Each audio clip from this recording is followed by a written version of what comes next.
দেখ সামনে কেটো কালু সার্জেন্ট গাড়ি ধরলে এবারে সর্বনিম্ন 5,000 টাকা কেস দিব। আমার কাছে তো হেলমেটও নাই, গাড়ির লাইসেন্সও নাই। কি ওয়াক তুমি 5,000 টাকা? আরে ওর মতো কালো সাজানে বোকা বাঁধে না, 1-2 ব্যাপার। তুই খালি পিছে বয়, বাকি সব আমি দেখতেছি।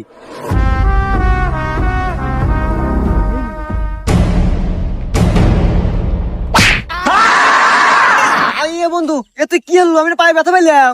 আরে এইটি তো টেকনিক। ওয়াকাস গেলে লাগলি 5,000 টাকা। এখন তো ওষুধের দরজা ধরে না পাবো রেখিলাম 10টা ব্যাপার হারিয়ে যাবো। আর ওয়াকাস দা কমু ইমার্জেন্সি হাসপাতালে যেতেছি।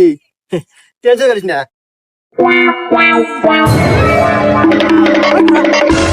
কিরে তোকার দুইটার মাথায় একটারও হেলমেট নাই,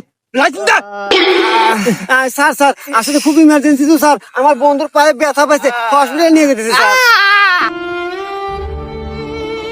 আরে এ তো খুব ইমার্জেন্সি। যাও ভাই যাও, তাড়াতাড়ি খুব সাবধানে